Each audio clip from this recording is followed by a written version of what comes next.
Everyone inside the bank fell silent when the teller glared at the man in the wheelchair. Her voice cut sharply through the quiet lobby as she sneered, "This line is for people who can stand on their own." Her words echoed cruelly, shocking everyone nearby. Customers stopped what they were doing, eyes fixed on the tense scene. The man paused, unshaken, but clearly hurt. The atmosphere thickened with discomfort and surprise. No one expected such blatant disrespect in a place built on trust. The man in the wheelchair was Marcus Lewis, a determined entrepreneur who had built a construction empire despite losing the use of his legs years ago. Paralyzed in an accident, Marcus never let his disability define him. He was not just any customer. He was one of the bank's biggest investors and a respected community leader. Today, Marcus came to the bank with purpose, a quiet strength in his eyes that few could ignore. His presence alone commanded respect, something the teller clearly lacked. The bank buzzed with activity as suited professionals hurried past, voices murmuring over phones and papers shuffling. The polished floors reflected the bright lights above, and tellers moved swiftly to assist customers. Amid the fast pace, Marcus's wheelchair moved slowly and deliberately, its soft creaks breaking the rhythm. His calm presence contrasted sharply with the rush around him, drawing subtle but curious glances from others who sensed something important was about to unfold. Marcus rarely visited the bank in person, usually handling business through his assistants or over secure calls. But today was different. His company was about to finalize a $400 million financing deal with the bank, a massive partnership that could shape the future of his business. Marcus wanted to test the bank's true values before committing. He needed to see if respect and dignity were more than words here, and if the bank was truly worthy of his trust and investment. Without a greeting, the teller sneered at Marcus. "You're in the wrong line. This one's for customers who can walk on their own." Her words were loud and dripping with contempt. Customers nearby exchanged uneasy looks, and a security guard shifted uncomfortably, unsure whether to intervene.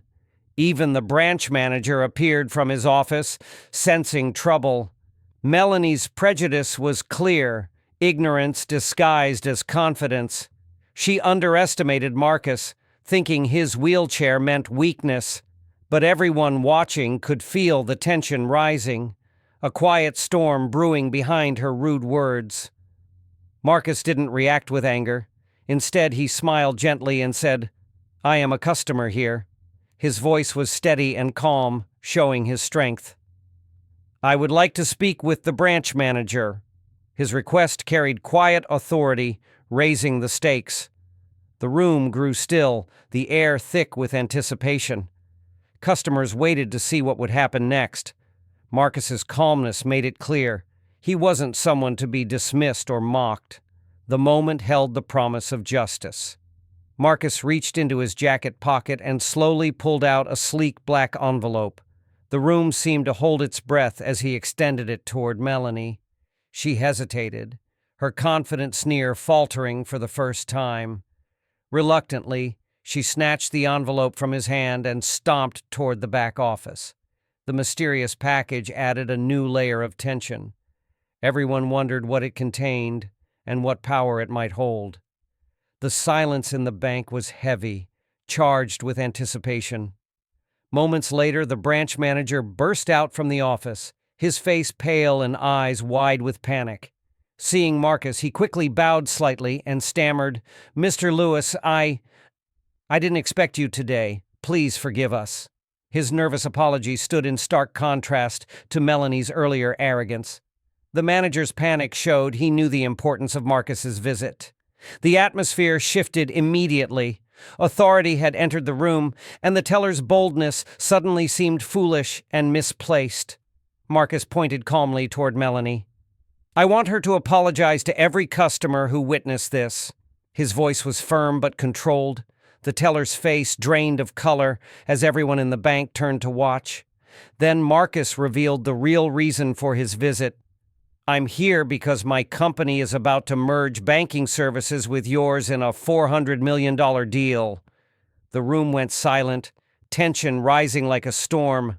The power dynamic shifted dramatically, and no one dared to speak. Marcus continued, "But after today, I'm pulling all my accounts.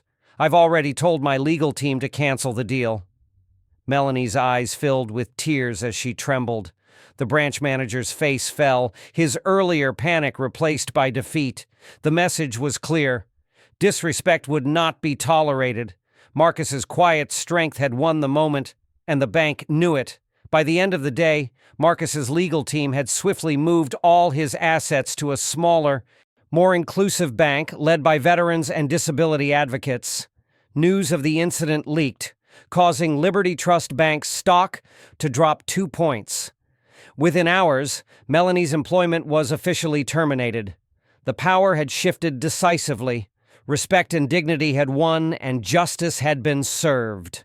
The bank learned a harsh lesson about prejudice, and Marcus's quiet strength made a lasting impact far beyond the lobby walls. When asked why he didn't call ahead to avoid embarrassment, Marcus replied, "Because everyday people don't get that luxury. They face this kind of disrespect every day." His story reminds us that true power comes from dignity and quiet strength. It challenges us to treat everyone with respect, no matter their appearance or abilities. If this story moved you, please like, share, and subscribe for more powerful narratives. We'd love to hear your thoughts in the comments below.